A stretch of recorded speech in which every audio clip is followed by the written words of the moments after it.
बिस्मिल्लाहिर्रहमानिर्रहीम। तुमसे पाकिस्तान में खुश आमदीद। मैं हूँ साजिद हुसैन। मजबूत मुस्तहकम पाकिस्तान पर हम बात करते हैं कैसे मुल्क मिल्लत की तामीर और तरक्की में हमने अपना किरदार अदा करना है। तामीर और तरक्की का सफ़र अभी कितना दूर है, बात करेंगे इस पर। और क्या इलेक्शन हो रहे हैं, फ़ंड भी हो गए, सारे जो मामलात थे हल्का बंदियों के वो भी आहिस्ता आहिस्ता मामलात हल हो गए।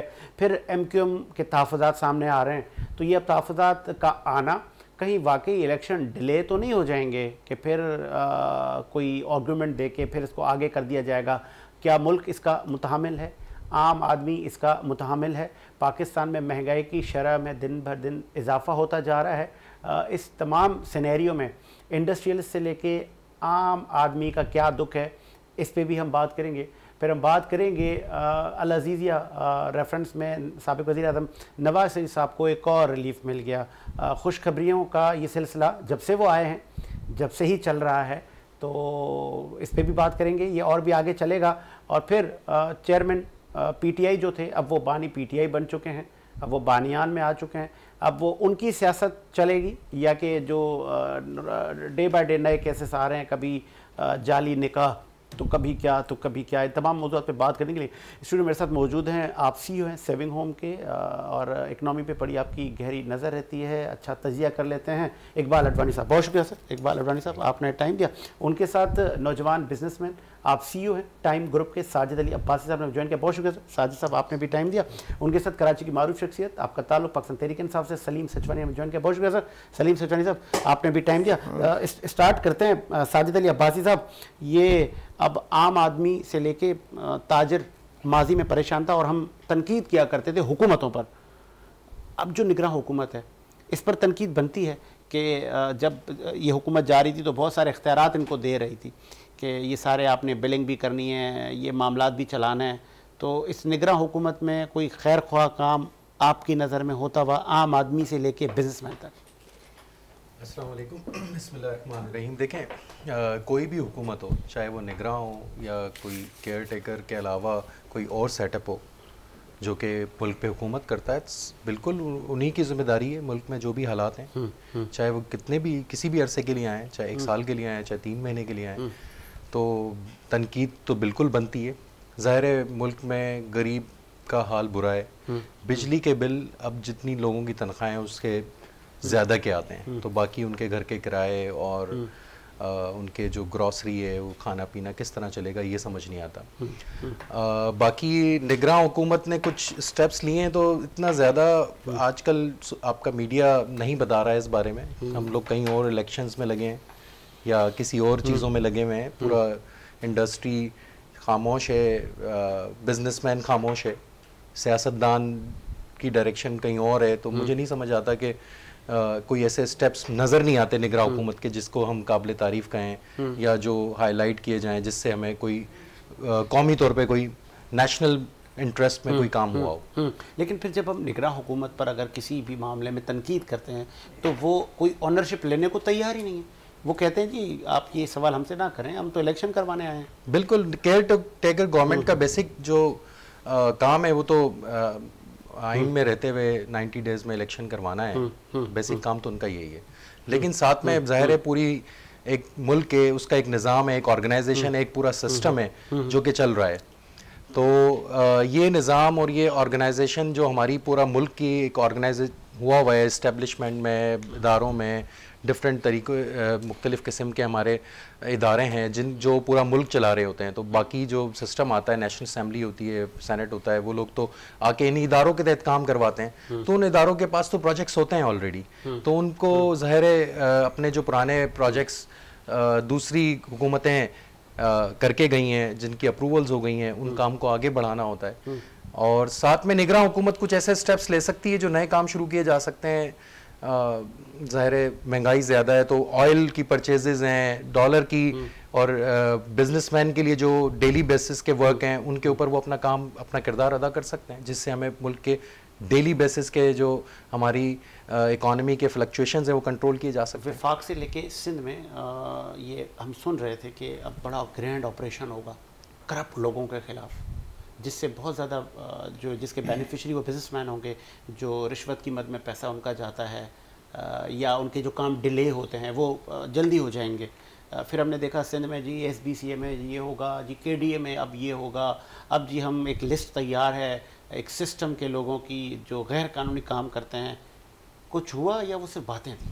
तो बचपन से हम लोग ये सुन रहे हैं अच्छा कि ये ऑपरेशंस होंगे, फलां इदारे के ऑपरेशंस होंगे, किए भी जाते होंगे दिखाने के लिए कुछ हद तक, लेकिन अगर ये सही तरीके से एक दिन हम इरादा कर लें, हमारे इदारे, हमारे तमाम लोग मिलके, पूरा मुल्क मिलके ये इरादा कर ले कि हमने ये करप्शन ख़त्म करनी है, तो बिल्कुल हो सकती है। लेकिन ये जो आप बोल रहे हैं कि ये सब लिस्टें बन रही हैं, ये सब किया जाएगा, तो ये तो बचपन से सुनते हुए आ रहे हैं। आप भी जब से आपने होश संभाला है, हाँ, देखा गया है, तो काफ़ी हमने सुना, लेकिन कोई खैर का रिजल्ट आज तक नज़र नहीं आया। तो फिर ये कैरेक्टर असोसिएशन ही हुई ना कि मैं आप पे आज आपको कीचड़ उछाल दूँ और कल बोलूँ नहीं आप तो ठीक है। हमारा मिनासिल कौम ऐसे ही बन गया है, हम तनकीद बराए तनकीद के तरफ चले जा चुके हैं, जबकि तनकीद बराए तामीर जो एक ज़रिया है इंसान की खामियों को दूर करने का। ज़ाहिर है कोई भी इंसान मुकम्मल नहीं है, तो कोई भी सियासतदान है वो भी मुकम्मल नहीं है, कोई भी इदारा है वो भी मुकम्मल नहीं है, उनको हमेशा प्रोग्रेस की, इम्प्रूवमेंट की गुंजाइश है।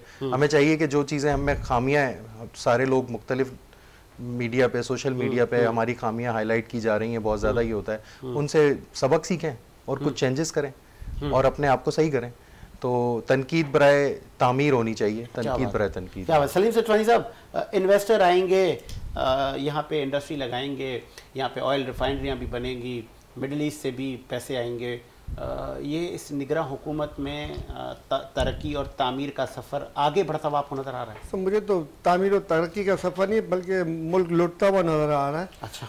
माइनिंग्स की कानें जो है इन्होंने औने पौने दामों जो है UAE और दीगर ममालिक से किए, क्या वो मुआहदे कौम के सामने लाएंगे कि माइनिंग्स किस हिसाब से किए और उससे कौम को क्या फ़वाइद पहुंचेंगे मुस्तकबिल में? जो अंदर से निकलने वाला जो सोना या तेल या कोई भी चीज़ है उससे कौम को क्या फ़ायदा पहुंचेगा? कितना % वो लेके जाएंगे, कितना % कौम को मिलेगा? क्या इस सिलसिले में कौम को कोई वजाहत की गई है? नहीं।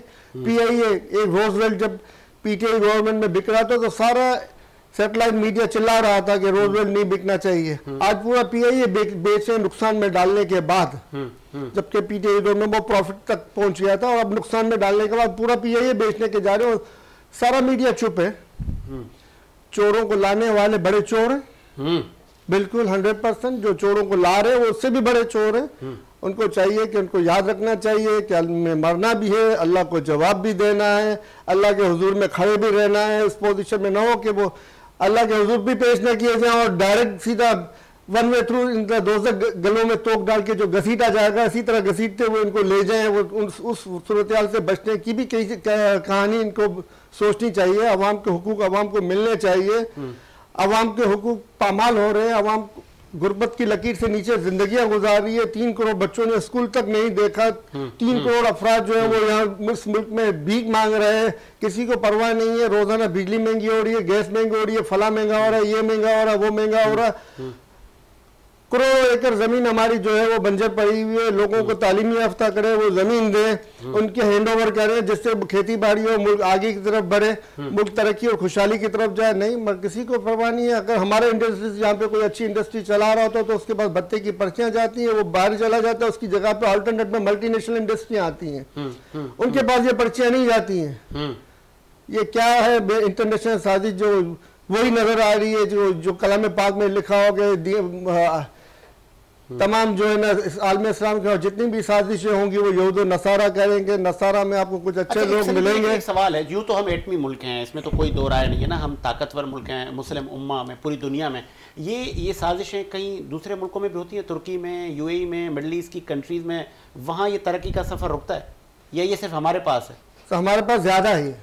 अच्छा। क्योंकि जब पाकिस्तान आज़ाद किया गया था ना तो उसी वक्त पाकिस्तान को कंट्रोल में करने का सिस्टम भी डेवलप कर लिया गया था। और ये सबसे बड़ी मिस्टेक थी कायद आज़म साहब की कि उन्होंने बरतानवी दौर की फौज को कंटिन्यू रखा। उनको चाहिए था उस फौज को तोड़ते, उसके बाद नई फौज बनाते और जो पाकिस्तान के साथ चलती।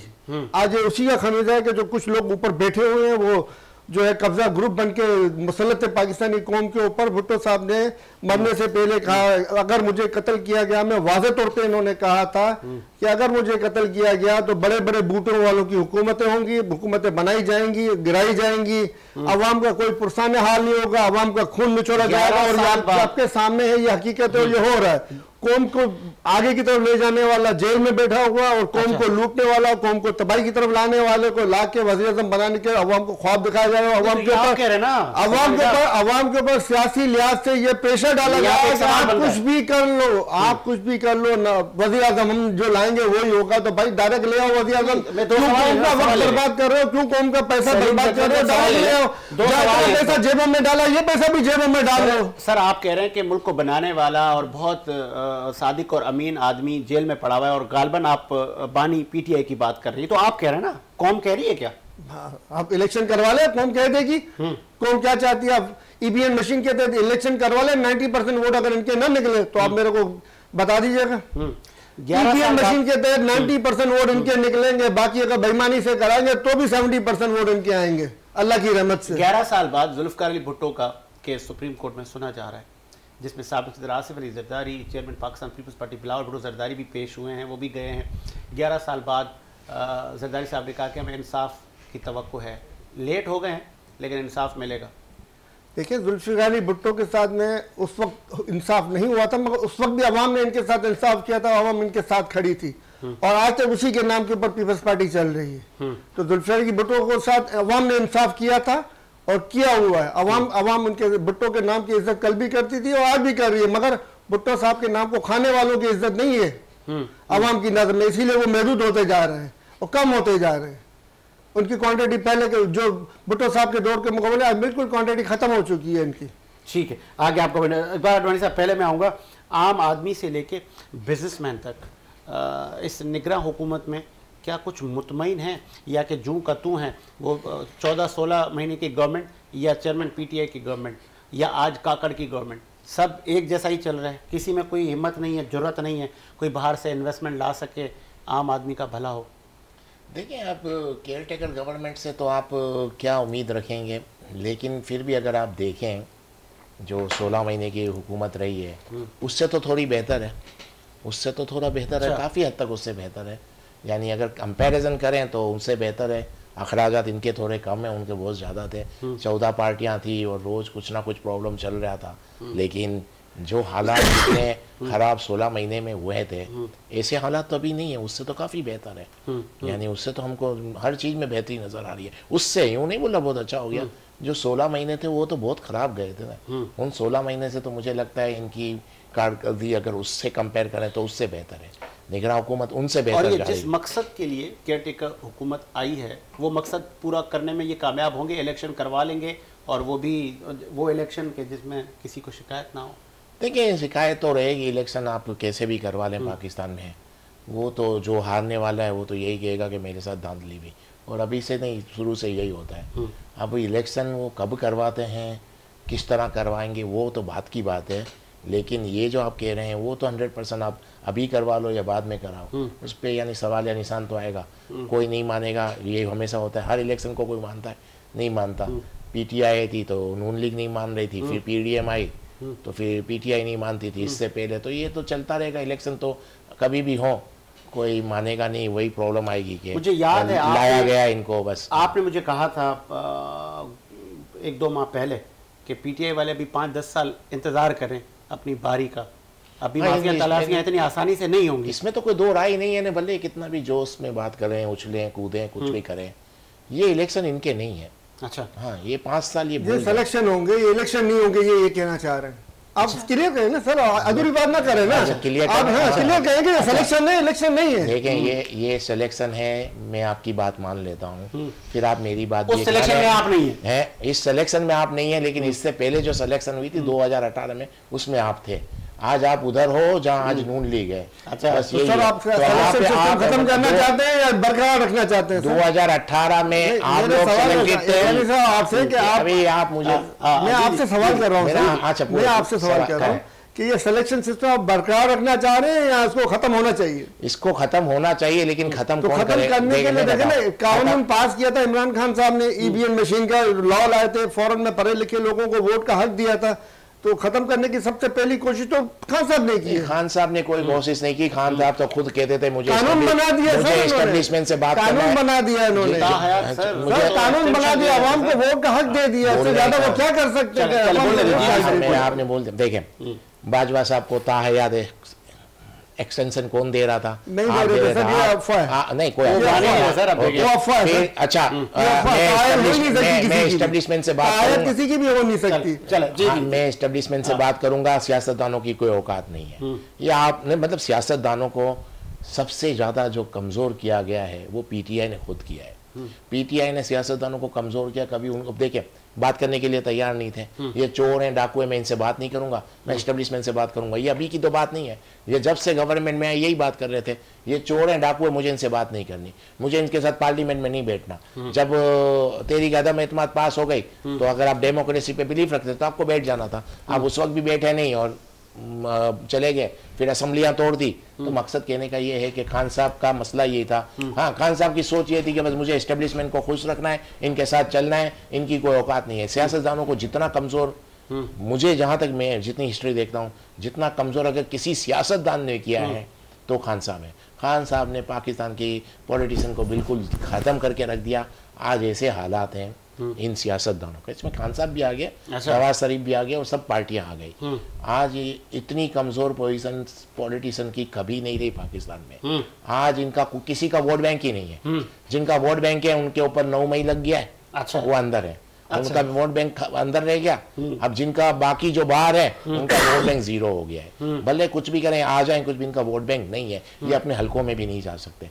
वजह क्या कि आज सियासतदानों की वो पोजीशन है कि आपने हमेशा एक जुमला सुना होगा कि पुरानी तनख्वाह पे काम करने के लिए तैयार हो जाएंगे। मुझे लगता है ये अब आधी तनख्वाह पे काम करेंगे जितने पॉलिटिशियन हैं। ठीक है, इतना कमजोर हालात हो गए। आगे बढ़ाते हैं साजिद अली भाई साहब, क्योंकि आप हाई राइज एक्सपर्ट भी हैं, फिर जिद्दत पर यकीन रखते हैं, आइडियाज़ पर यकीन रखते हैं, तो वो जो कराची जिस जगह हम बैठे हैं, जिसको मईशत का हब कहा जाता है, इसमें बहुत बड़ा रोल कंस्ट्रक्शन इंडस्ट्री के लोगों का भी है और वो एलाइड इंडस्ट्री को मिला के बहुत सारी एम्प्लॉयमेंट भी करते हैं।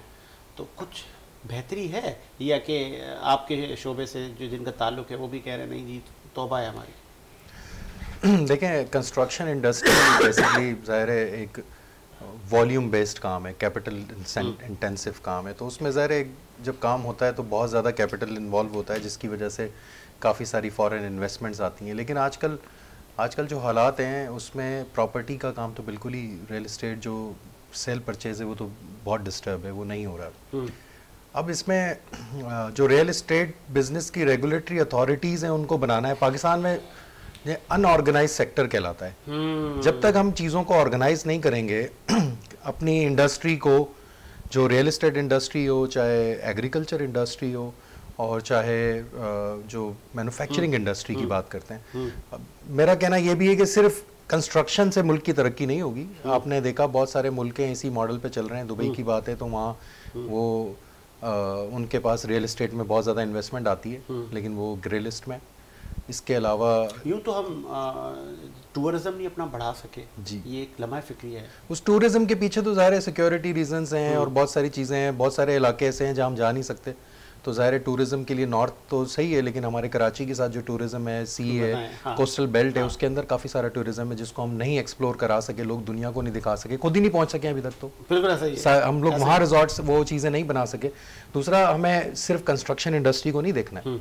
हमारा जो काम है एज ए पूरी नेशन हमें देखना पड़ेगा, जो हमारी हुकूमत है उनको ही देखना होगा कि बैलेंस कैसे क्रिएट होता है। एक होता है फूड सिक्योरिटी, तो अपने पहले एग्रीकल्चर को देखना है, आपके पास खुद के खाने के लिए क्या है और उसको बाद में बचने के बाद हम बाहर क्या भेजेंगे। उससे ज़ाहिर है हम अपना करंट अकाउंट डेफिसिट दूर करेंगे या कमाएंगे। और फिर कंस्ट्रक्शन तो जब होगी ना, जब लोगों के पास खाने को होगा, एक्सेस होगा, तो वो कुछ अपार्टमेंट खरीदेंगे, कुछ जगहें खरीदेंगे, तो कंस्ट्रक्शन में पैसा आएगा। या ओवरसीज पाकिस्तानी है वो हमें पैसे भेजेंगे। आपने कहा ना अथॉरिटीज़ को हमने बेहतर करना होगा, और फिर हमने देखा कि अथॉरिटीज़ के बाद अब एसोसिएशंस भी तो है ना। One of the builders developer association and chairman, new chairman Asif Samsam, तो ये जब मनसब पे शख्सियात को बैठाया जाता है, क्या वो डमी होते हैं या उनकी नहीं, वो अपनी कोशिश करते हैं। इख्तियारात का मसला नहीं, देखें बिजनेसमैन के पास क्या इख्तियार होगा, नथिंग, क्या मकसद, हमने कौन सा इख्तियार हमारे पास आएगा। वो अपनी पूरी कोशिश करते हैं। जो लोग आते हैं, जाहिर है उन्होंने जो परेशानियां फेस की हैं वो एक मेरे कराची के सिटी लेवल की हैं। जो मैं आपसे बात कर रहा हूँ कि इसको एक ऑर्गेनाइज इंडस्ट्री बनाना है, वो गवर्नमेंट ऑफ पाकिस्तान ने बनाना है, वो आबाद ने नहीं बनाना, वो किसी भी एसोसिएशन ने नहीं बनाना। उसने अपनी तजावज़ अपनी सारी देनी है कि ये इंपॉर्टेंट चीज़ें, ये मेरी तजवीज़ हैं, इन पर अमल करें, इनको बेहतर करें। अब उसके लिए मईशत दान बैठेंगे, फाइनेंस के लोग होंगे, पॉलिसी मेकिंग के लोग होंगे, मैनेजमेंट के लोग होंगे, जो कि गवर्नमेंट ऑफ पाकिस्तान के लेवल पर होंगे और उनको देखेंगे कि भाई किस में मुल्क को फायदा है, कहाँ से टैक्स गेन किए जा सकते हैं, किस तरह से हम अपनी तो मुल्क में। एसोसिएशन की आपका मतलब है कि इतनी नहीं सुनी जाती? ज़ाहिर है एसोसिएशन का लेवल वो नहीं होता जो जहाँ जो गवर्नमेंट ऑफ पाकिस्तान के लेवल पे पॉलिसी मेकिंग कर सकें। पॉलिसी मेकिंग तो असेंबली का काम है। अगर ऐसा कहें कि ये वो अपना प्रपोजल पहुंचाने में नाकाम हुए? बिल्कुल, प्रपोजल्स जाते हैं, लेकिन हमारी जो गवर्नमेंट्स हैं वो किस में बिजी हैं?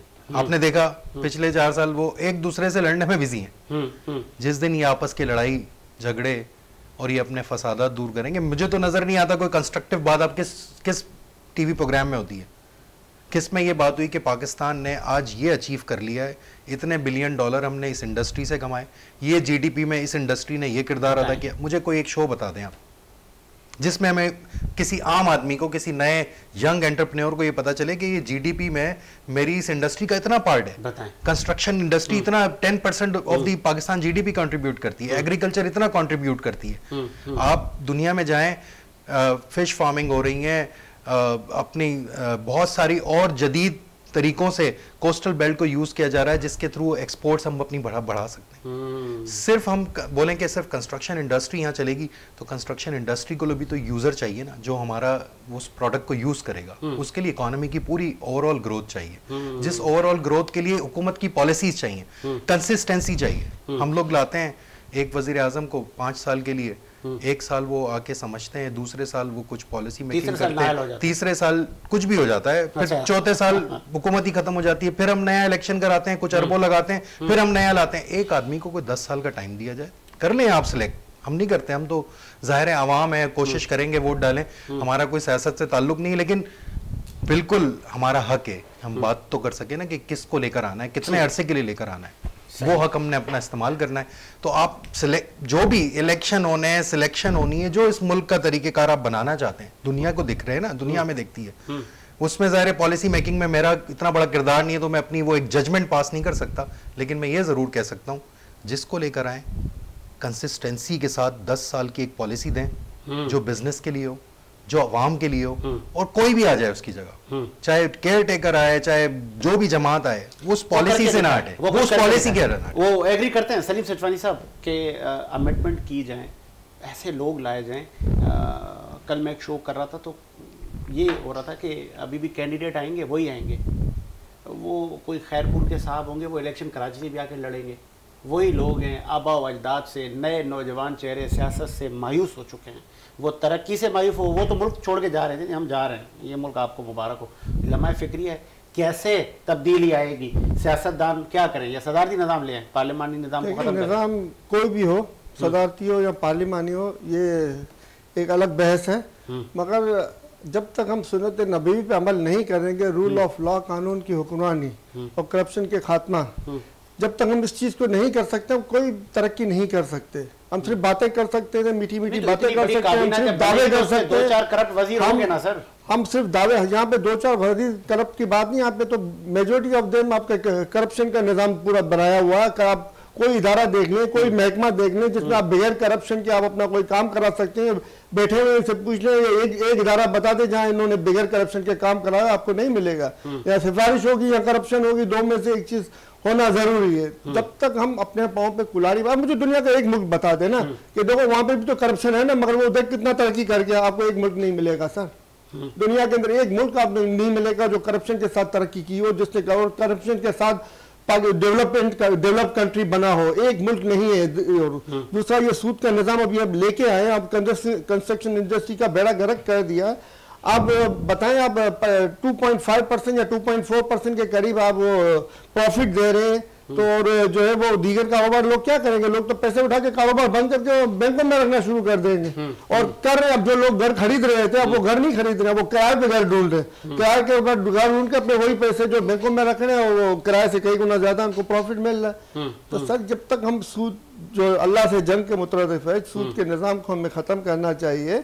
और दुनिया में, और दूसरी एक चीज़ और बता दो, दुनिया में कोई दूसरा ऐसा मुल्क, आप जो एक मुल्क की मिसाल नहीं दे सकते कि आप कहें कि देखो वहाँ पे भी तो 2.5% है और वो देखो कितनी तरक्की कर गया। एक मुल्क आपको नहीं मिलेगा, आपको हर वो मुल्क मिलेगा जिसमें कम से कम मार्कअप है, जिसमें कम से कम प्रॉफिट है, जिसको हम प्रॉफिट कह सकते हैं, जिसको हम प्रॉफिट कह सकते हैं, वो लिया जा रहा है। सियासतदान नाकाम रहे, सिर्फ सियासतदान नाकाम नहीं रहे, हर वो इदारा तो सर मातहत है ना सियासतदान। देखिए ना सर, अब आप देख लें, अब हर वो इदारा, इस वक्त इदारा जो है वो एस्टेब्लिशमेंट और एस्टेब्लिशमेंट के अंडर के अंदर आप देख लें कि कितने हमारे क़याम पाकिस्तान से लेके कितने आज तक हमारे लाखों फौजी जवान, हमारे लाखों सिविलियन जो है अपनी शहादतें दे चुके हैं। दहशतगर्दी का तो सर दहशतगर्दी भी जो बुनियाद है सर, जो बुनियाद है, हर वो बुराई की बुनियाद करप्शन से शुरू होती है, हर वो बुराई की बुनियाद रूल ऑफ लॉ न होने से शुरू होती है। आप यहाँ पे रूल ऑफ ले आए, रूल ऑफ लॉ के लिए मुसलमान बने, रूल ऑफ लॉ सुन्नत नबी पे अमल करें, आप देखें कि दहशतगर्दी भी खत्म होगी और दीगर मसाइल भी खत्म होंगे और पाकिस्तान दुनिया की सुपर पावर में से शामिल होगा। सर पाकिस्तान को अल्लाह ने इतना नवाजा हुआ, हमारी ट्रिलियंस ऑफ डॉलर की मादियात गायब हो गई हैं, इसके बावजूद भी हमारे पास इतनी मादियात है कि हम दुनिया को खिला सकते हैं उन माध्यम से। और अपनी इंडस्ट्री में अपने लोगों को प्रमोट करें। हमारे इंडस्ट्रीज मुल्क से बाहर भाग रहे और बाहर वाला आके यहाँ पे इन्वेस्ट कर रहे हैं और उनमें ज्यादातर मल्टीनेशनल कंपनियों के लोग होते हैं जिन्होंने कब्जा माफिया की शक्ल इख्तियार की हुई है यहाँ पे, और जिनके पैसों से जो आज गजा के अंदर में जो है वो फलस्तीनियों को वहां मारा जा रहा है, फलस्तीनियों को शहीद किया जा रहा है, बैतुल मुकद्दस पे कब्जा किया हुआ है। तो सर यहाँ पे भी जो ये रूल ऑफ लॉ नहीं है ना पाकिस्तान में, और ये जो गजा में अम्मात हो रही है ना, अगर आज पाकिस्तान में रूल ऑफ लॉ होता और अगर आज पाकिस्तान तरक्की में एक पावर रख रहा होता तो एक आवाज के ऊपर ये इजराइल अपनी हुदूद के अंदर होता, उसको दूसरी आवाज नहीं देनी पड़ती, एक ही आवाज के ऊपर होता। हमने एटम बम बना लिया, एटम बम बना के हमने क्या जख्म मरा लिए? अब अवाम को उस एटमी टेक्नोलॉजी का क्या फायदा पहुंचा है? अवाम को कौन सी सस्ती बिजली दे दी गई है? वो उस एटमी टेक्नोलॉजी से हम दुनिया की सस्ती तरीन बिजली बना के अवाम को दे सकते थे, हम अपने इंडस्ट्रीज को दे सकते थे। हमारा इंडस्ट्रीज दुनिया में जब वो हुक्मरानी कर रहा होता तो बिखरा हुआ नहीं होता। आप देखते हैं हमारे इंडस्ट्री दुनिया के अंदर बिखरे हुए, वो बिखरा हुआ नहीं होता, हमारे मुल्क में बैठा होता और दुनिया के ऊपर हुक्मरानी कर रहा होता। ये हमारे नाहल एस्टेब्लिशमेंट ने अमरीकी इशारों के ऊपर मुल्क की तबाह किया और तबाही की जिम्मेदार है वो, और हमारे जो फौजी जवान शहीद हुए उसकी शहादतों की भी जिम्मेदार वही है। अच्छा, आपने एक इदारे को इसका जिम्मेदार ठहराया और पॉलिटिशियन सारे बड़ी जिम्मा है सर, इस पे सब आ गए ना। अच्छा, जो जो जो जो इनकी बीच से लेके आके इनके साथ में बैठ के रिश्वतों में हिस्सेदारियां कर रहे हो, कोई भी हो सर, बानी पीटीआई का आप एक भी मिसाल नहीं दे सकते इसमें करप्शन की। सर अभी इतने सारे केसेस चल रहे हैं सर, ये आप एक केसेस में आप मुझे बता देना क्या तोशाखाना के केसेस की मार्केटिंग हो रही थी, क्या वो तोशाखाना केस का? अभी ये वो जो साइफर केस उन्होंने बना के बकवासें कर रहे हैं, साइफर केस के कौम को धमकियां दी गई थी, पाकिस्तानी कौम को धमकियां दी गई थी, तो इस हुक्मरान को हटाओ यहाँ से। तो फिर ये बताओ कि ये कहाँ का इंसाफ है कि धमकियां देने वाले और धमकियों पर अमल करने वाले बाहर बैठे हुए हुकूमतों में बैठे हुए और जो जिसने धमकी का जवाब दिया वो जेल में बैठा हुआ है। ये दुनिया के अंदर कोई कौम ऐसी नहीं होगी जहां पे ये होता है। आगे आपका पॉइंट। एक बार अडवाणी साहब, मैंने स्टार्ट किया था एक इंडस्ट्री से लेके एसोसिएशन से लेके मुल्की मामलात और इंतजामिया, एक आपात के चेयरमैन भी नए आए हैं, आसिफ समसम साहब, वेरी सून हमारे स्टूडियो को ज्वाइन करेंगे। मामलात की चेयरमैन बनना, एसोसिएशन चलाना, फिर एसोसिएशन अपने प्रपोजल आगे रखती है लेकिन होता कुछ नहीं है। देखिए बात यही आ जाती है ना कि उनकी आगे बात कितनी मानी जाती है, ये सवाल है। तो मुझे तो नहीं लगता इनकी कोई बात मानी जाती है। वो तो अपने हिसाब से जो भी कोई नया चेयरमैन आता है, कोई भी नए जो भी नए नहीं ये जो आज आईजी से मुलाकात हो रही है, आज गवर्नर से मुलाकात हो रही है, उस मुलाकात का सदेबाब क्या होता है? क्या जो मेंबर्स हैं या जो मुंसलिक लोग हैं उनको फैसिलिटेट किया जाता है? मतलब कौन आईजी से मुलाकात कर रहा है? जो चेयरमैन होते हैं एसोसिएशंस के, तो आईजी से क्या, आईजी से मिलके क्या बात करते हैं वो तो बताएं पहले, क्या बात होती है हमको तो नहीं पता। मुझे तो नहीं पता कि आईजी क्या क्या कर सकता है। वो आईजी से मिल रहे हैं, गवर्नर के पास कितने इख्तियार है? किसी बिल्डर की लैंड पर कब्जा हो वो छुड़वाना, वो एक अलग बात हो जाती है ना। तो फिर तो वो तो बात ही अलग हो गई, उसका ताल्लुक पाकिस्तान की तरक्की से तो फिलहाल नहीं है ना। अब गवर्नर के पास कितने इख्तियार आते हैं, अगर मैं गवर्नर से मिल रहा हूँ तो उससे मैं क्या बात कर रहा हूँ, ये सवाल है। उसके पास वो कुछ इख्तियारात हैं कि नहीं है, उसके भी तो एक महदूद इख्तियारात हैं। गवर्नमेंट तो देख, गवर्नर जो है उसके पास कोई इख्तियारात नहीं है, बस उससे मिलना, ये बस फोटो सेक्शन तक का मुझे लगता है। अच्छा। बाकी उसके देखें आप कुछ भी करें, किससे भी मिले, जब तक उसका रिजल्ट नजर नहीं आता तो कोई नहीं आएगा। हाँ, मतलब नहीं है कि आप किसी से भी मिल रहे हैं, आप भी कभी जाके किसी से भी मिल रहे हैं तो उसके बाद क्या रिजल्ट आया, उसका नतीजा क्या है, उससे कि क्या कुछ फायदा हुआ कि नहीं हुआ, तो फिर कोई मकसद नहीं है।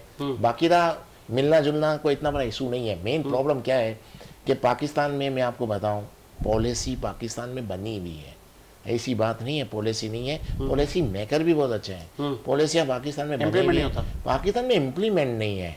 आप किसी से भी बात करेंगे, अगर मैं अपनी राय दे देता हूँ, मैं एक पॉलिसी बना के दे देता हूँ, मतलब उस पर इम्प्लीमेंट जो किया जाता है नीचे की तरफ, जिस तरह इम्प्लीमेंट, उस पर हमारी ग्रिप नहीं है, हम इम्प्लीमेंट कर ही नहीं पाते। जब हमारा इम्प्लीमेंट नहीं है तो आप कितनी भी अच्छी पॉलिसी बना लेना, मतलब कहने का मतलब है आप कितने भी अच्छे डॉक्टर से इलाज करवाने चले जाएं, दुनिया का नंबर 1 डॉक्टर होगा, इलाज करवाने चले जाए, उसने आपको मेडिसिन लिख के दे दी, आपने मेडिसिन भी ले ली, आप खाओगे नहीं तो उस डॉक्टर क्या कर लेगा, कितना भी काबिल डॉक्टर हो। तो मकसद कहने का ये है, पाकिस्तान में पॉलिसी मेकर अच्छे हैं, पॉलिसियाँ बहुत अच्छी हैं, पॉलिसी पे इम्प्लीमेंट नहीं है। कई मुल्कों में आप तिजारत करते हैं, पाकिस्तान में भी करते हैं, क्या यहाँ की हुकूमत आपको फैसिलिटेट करती है?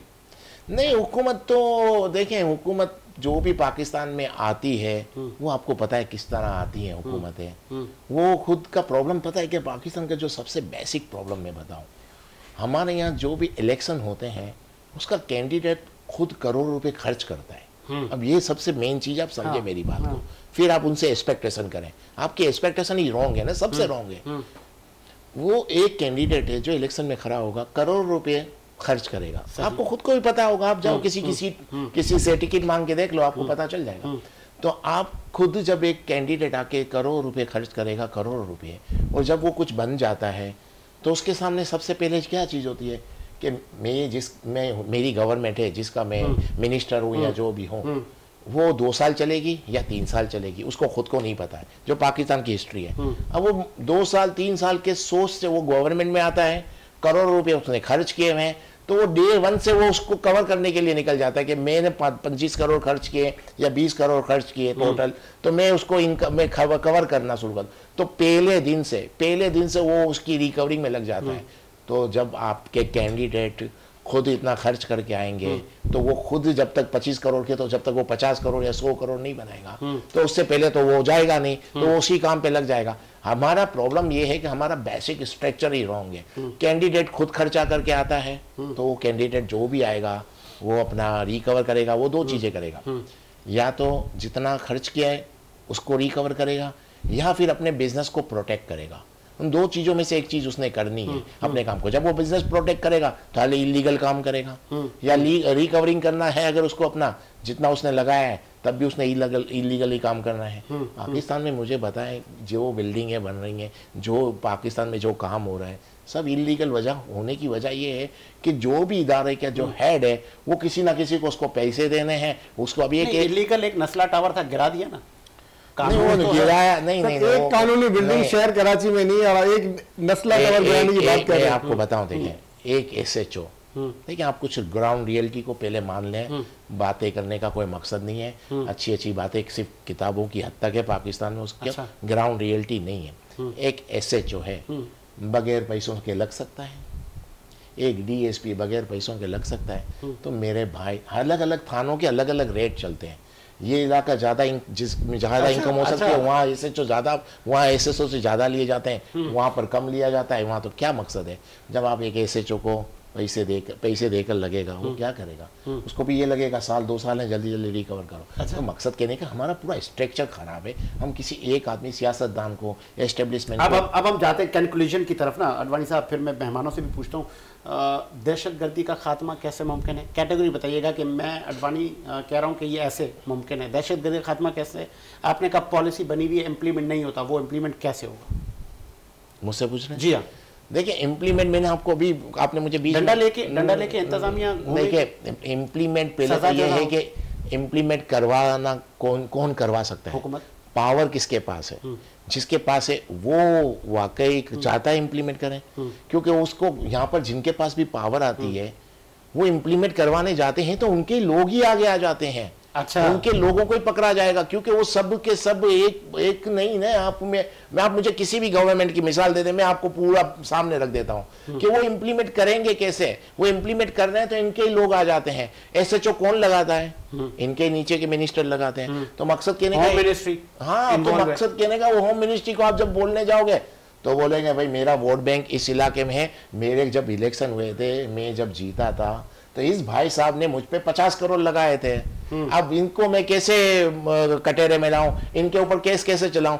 दूसरा बोलेगा कि भाई आपने क्यों इम्प्लीमेंट नहीं किया? कहां से मुझे सहूलत दी? मुझे इन्होंने, हम यहाँ पर आज बैठे हुए, हमारी जो गवर्नमेंट है इस पे 200 करोड़ तो इनकी कंपनी ने लगाई है। हम इनके ऊपर हाथ कैसे डालेंगे? तो मकसद पूरा आवे का आवा खराब है। तो ये इतना आसान नहीं है। बातें सबको आती है करने, आए कौन आए इसको सही करने? देखिए यार, बात यह है कि अब ये कैसे सही होगा, तो इसका मतलब ये है कि हर आम आदमी को भी सही होना पड़ेगा। हम सिर्फ ऊपर की तरफ नहीं, नीचे का कौन सा आदमी हॉनेस्ट है? एक आम आदमी हॉनेस्ट है। दूध वाला पानी नहीं मिलाता? बिल्कुल मिलाता है। तो हर कोई छोटा बड़ा जिसको जहाँ मौका मिलता है वो करप्शन जिसको आप कहते हैं वो करता है। तो जहाँ हमारे साथ ये है कि हर छोटा बड़ा, एक छोटा दुकानदार, एक छोटा ताजीर, एक बड़ा ताजीर, हर किसी ने बेईमानी करनी है। हमारे यहाँ सिस्टम यही हो गया है, सोच ये बन गई है कि मैं ईमानदारी से ज़िंदा नहीं रह सकता इस मुल्क में। जब एक आम आदमी की सोच ये है तो फिर आप किसी से भी कंप्लेन करें बेकार है, ये कर देंगे वो कर देंगे। जब तक एक आम आदमी नीचे से चेंजिंग नहीं, हमेशा ऊपर से चेंजिंग आती है, हमें यहाँ पर नीचे से भी चेंजिंग लानी पड़ेगी। आम आदमी की सोच को चेंज करना होगा। साजिद भाई साहब, मुल्क में दहशतगर्दी कैसे ख़त्म हो, और ये जितनी हमने जिन मौज़ूआत पर रोशनी डाली, इम्प्लीमेंट एक हमारे पास आ गया कि वो नहीं है। पॉलिसीज़ बनी हुई हैं, कानून बने हुए हैं, अमल दरामद नहीं होता। फिर अमल दरामद अडवाणी साहब करने को जाएं तो हमारी अपनी ही सफ़ों में से कुछ सिफारिशी आ जाते हैं, सहूलतकार आ जाते हैं, और फिर वो मामला वहीं समेट दिया जाता है। इम्प्लीमेंटेशन का तो सिंपल ये है कि आप अपने घर की एग्जाम्पल लें। अगर आपने कोई चीज़ इम्प्लीमेंट करनी है तो ज़ाहिर है आप अपने आप से शुरू करते हैं। तो कोई भी चीज़ इंप्लीमेंट करनी है, जो गवर्नमेंट आएगी वो अपने आप पे इंप्लीमेंट करेगी, रूल ऑफ लॉ बनाएगी। वो बोलेगी जो कानून किसी एक गरीब आदमी के लिए वो सबसे पहले मेरे लिए।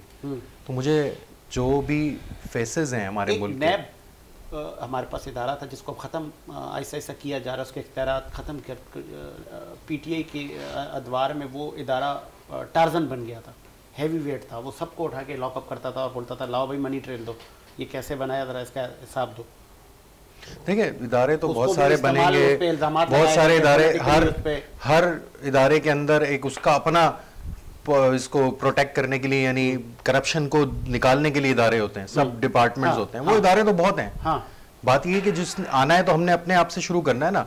तो जब रूल ऑफ लॉ आ जाएगा, इंसाफ आ जाएगा, तो जाहिर है दहशतगर्दी भी खत्म हो जाएगी। जिस दिन मैं अपने आप को अपनी ज़मीर के कटहरे में खड़ा कर लूँगा तो जाहिर है मैंने अपने आप को सही करना है, क्योंकि आम आदमी ने सही होना है ना। तो मैं आम आदमी, तो मैं आम आदमी पहले अपने आप को सही करूंगा तो मैं दूसरे को कह सकूंगा। अपने घर से मैंने अपना ये शुरू करना है, यानी जो मेरा वजीर आजम है वो ऐसा होना चाहिए जो अपने आप को पहले दिन कटहरे में खड़ा करे कि मैंने ये जिंदगी में गलतियां की। पहले वो अपनी गलतियां तो मानना सीखें कि भाई मुझसे ये गलती हुई, मुझसे ये गलती हुई, अब मैं इस गलती के ऐसे ऐसे अजाले कर सकता हूँ, मैंने ये पैसा गलत कमाया, अब मैं इसको सही कर सकता हूँ। तो ये सिर्फ और सिर्फ जब सही हो सकता है जब मैं खुद अपनी गलती मानूं। जो रूल कर रहे हैं हमारे मुल्क पे, जो इलीट हैं, जो चंद हजार लोग हैं जिन्होंने ये सारे निज़ाम को चलाना है, उनको एक दिन अपने आप को खटेरे में खड़ा करना होगा, बोलना होगा ये हमसे गलतियाँ हुई, हम माजरत चाहते हैं। अब हमें 10 साल में, 5 साल में अपने मुल्क, एक दिन में तो स्विच ऑन ऑफ तो नहीं है ना कि लाइट बंद कर दी खोल दी, तो टाइम लगेगा, हो जाएगा सही। आगे बढ़ते हैं। दहशतगर्दी नहीं खत्म होती हमारे मुल्क में। दहशतगर्दी देखें उसके 2-3 ताल्लुक है। एक है जियो पॉलिटिक्स। अच्छा, दहशतगर्दी का आप हमारे मुल्क का क्या सिलसिला है, जियो पॉलिटिक्स आप समझें, जो कि पूरी दुनिया किस तरीके से मूव कर रही है, सुपर पावर गेम्स किस तरह चेंज हो रहे हैं, एक तरफ अमेरिका है, एक तरफ चाइना है, हमारी एक तरफ पूरा इंडिया है, एक तरफ अफगानिस्तान है, ऊपर चाइना है जो हमारे साथ फ्रेंड्स में सर्कल में कभी आता है, हमें एक कश्ती में सवार होने का कहा जाता है कि, लेकिन हमारी फॉरेन पॉलिसी क्या होनी चाहिए, हम एज एक मुल्क, एक सॉवरेनिटी के हमें सबसे ताल्लुक रखना, हमारा ताल्लुक अमेरिका से भी होना चाहिए, हमारा ताल्लुक चाइना से भी होना चाहिए, हमारा ताल्लुक इंडिया से भी बराबरी की सतह पे। हम क्या मकसद, हमने नहीं देखा, हमारी हिस्ट्री क्या बताती है कि हमने यहूदियों से माहिदे किए, क्या मसला था इसमें, हम कारोबार करते थे, हम उनसे जंगे करते थे, तो हमने इस दुनिया में जीने के लिए आए ना, हम ये तो नहीं कि मैंने अपना दरवाजा बंद कर दिया, बराबर में कौन है मुझे नहीं पता, ये तो नहीं है ना, हमने तो सबसे ताल्लुक रखना है, हमने अफगानिस्तान से भी ताल्लुक रखना है, हमने चाइना से भी रखना है, हमने इंडिया से भी रखना है, हमने और दूसरे अपने यूएई और इन लोगों से भी रखना है। अब वो बराबरी के ताल्लुकात इसलिए नहीं है कि हमारी बहुत पोजीशन वीक है, तो जब वीक पोजीशन होती है तो आप क्या बात करेंगे, तो उसके लिए पहले अपने आप को सही करना है, फिर हम अपनी फॉरेन पॉलिसी बेहतर कर सकते हैं, हम लोगों से बात कर सकते हैं, दहशतगर्दी इसी तरीके से खत्म हो सकती है कि जियो पॉलिटिक्स वाली जो बात कर रहा हूँ, बाकी इंटरनल वो ज़ाहिर है इंसाफ होगा, लोगों को उनके हकूक मिलेंगे और थोड़ा सा ऐसा यूनिटी का निज़ाम बनेगा जो नीचे तक डाउन द लाइन लोगों को खाने को मिले, तो फिर चोरियाँ चकारियाँ दहशतगर्दी खत्म होगी। सलीम सिचवानी साहब, आप एक ऐसी पार्टी को रिप्रेजेंट कर रहे हैं जिसपे मुख्तलिफ पॉलिटिकल पार्टियों ने बानी पीटीआई को कहा था ये तालिबान खान है, ये उनकी हिमायती याफ्ता आदमी है, इनको वो अच्छे रखते हैं, गुड तालिबान बैड तालिबान का जब मामला चला था, दहशतगर्दी की जड़ कहाँ है और इसका ख़ात्मा कैसे मुमकिन है? हम चले जाएंगे, हमारी औलादें भी कल बोल रही होंगी यार वो हमारे अब्बा बताया करते थे, धमाके होते हैं यहाँ पे, लोग मारे जाते हैं, आम आदमी की मस्जिद में धमाका हो जाता है, हमारे फौजी सेफ नहीं है, उनकी चौकियों पर हमला चंद लोग आके करके, वो आते कहाँ से? अब तो फेंस भी लग गई, अब तो हम अपना मुल्क बॉर्डर हमने मुकम्मल नहीं हुई है सर, कुछ हिस्सा रह गया है, वो काफी हिस्सा रह गया, बहुत सी जगहों से उखेड़ के ले गए, उसके ऊपर भी कोई कार्रवाई नहीं की गई, उखाड़ के ले गए बहुत सी जगहों से, उनके ऊपर भी कोई कार्रवाई नहीं की। तो ये तो हमारी नाअहली है कि हमारी सरहद पे लगाई हुई हमारी फेंस कोई उखाड़ता है और हम खड़े रह के शिकलें देख के मूवियाँ बना के खाली सोशल मीडिया में डाल रहे होते हैं और हमारा रिस्पॉन्स नहीं होता है। एयर स्ट्राइक कर चुके हैं हम एक वहाँ पे घुस के अफगानिस्तान में। सर अफगानिस्तान में घुस के क्या हुआ क्या नहीं हुआ उसके ऊपर मैं बहस में नहीं जाता हूँ, मैं ये चाहता हूँ एक चीज मेरे से आपके सामने से मैं ये आपका मोबाइल उठा रहा हूँ और आप मेरा हाथ नहीं पकड़ रहे हो तो मेरे से ज्यादा तो आप बेवकूफ, मैं कोई आपको टीटी दिखा के तो नहीं उठा रहा। नहीं ये खत्म कैसे हो? चलिए ये तो एक आप बता रहे हैं ना इंसिडेंट, खत्म कैसे होगी? खत्म होने का मैंने आपको सबसे बेहतरीन तरीका आपको बताया, सबसे बेहतरीन तरीका आपको बताया कि रूल ऑफ लॉ, जब करप्शन आप खत्म करोगे, जब आप अपने जो हमारा सरबराह मुमलिकत जो हमारा हर इदारे का जो सरबराह वो अपने आप को करप्शन से दूर करेगा, वो अपने आप को मुल्क की सलामती के लिए, मुल्क के वक़ार के लिए, मुल्क की तरक्की के लिए सोचेगा, तो ये चीज़ें ख़त्म हो जाती हैं कुदरती तौर पे।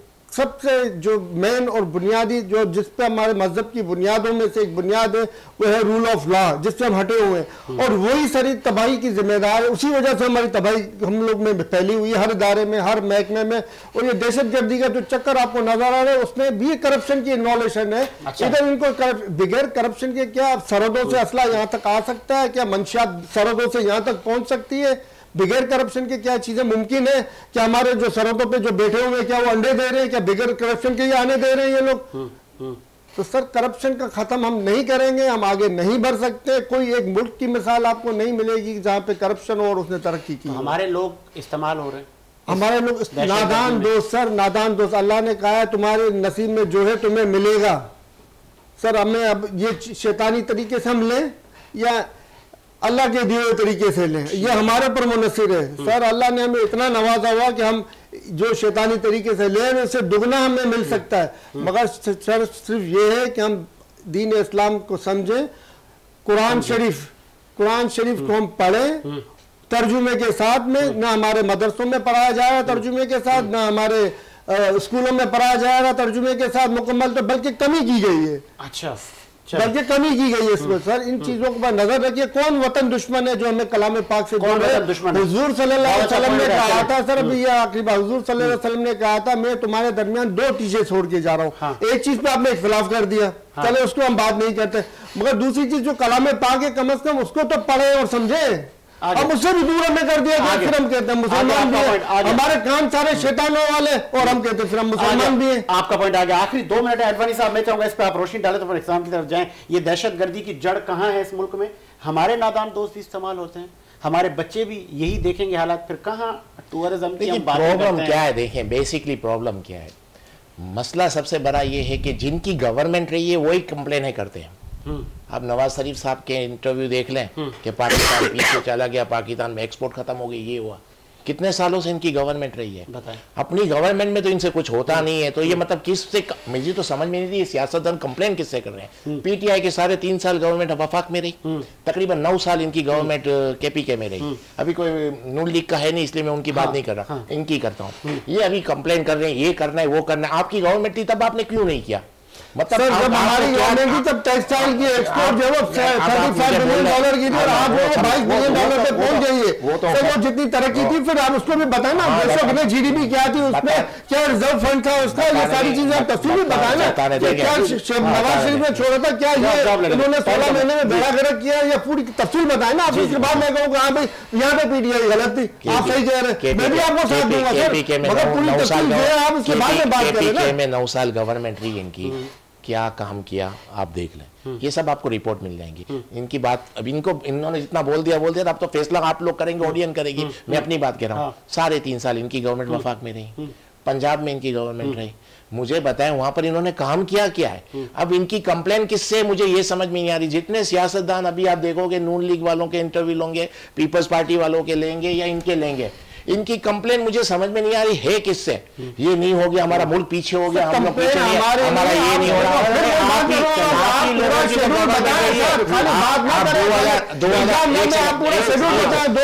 बता रहे 2008 से 2008 से लेके 13 तक ये था, 13 से लेके 18 तक ये था, 18 से लेके बता रहा हूँ, बताने देंगे। 2008 से मुशर्रफ की तो गवर्नमेंट खत्म हुई, 2008 से लेकर 2023 तक यही लोग तो रहे हैं, पीपल्स पार्टी, नून लीग, पीटीआई, इनके अलावा कोई हुआ है? लेकिन आप इनके इंटरव्यू सुनो, पाकिस्तान की तरक्की नहीं हो रही, पाकिस्तान तरक्की करके आप फिर वही बात कर रहे हैं सर, आप फिर वही मोदी की कंप्लेन है, अगर कर रहे हैं नहीं कर रहा हूं, आप करें, समझ में आती है। बयान जारी कर रहे हैं, जो गवर्नमेंट में रहे कंप्लेन कर रहे हैं कि हमारा मुल्क तरक्की नहीं कर रहा, 3 साल में ये करेगा, कौन करेगा? इतना कर दिया इन्होंने, इतना कर दिया, पूरे फैक्ट से बात करें ना, खाली जबानी बात ना करें। अल्लाह हाफिज़।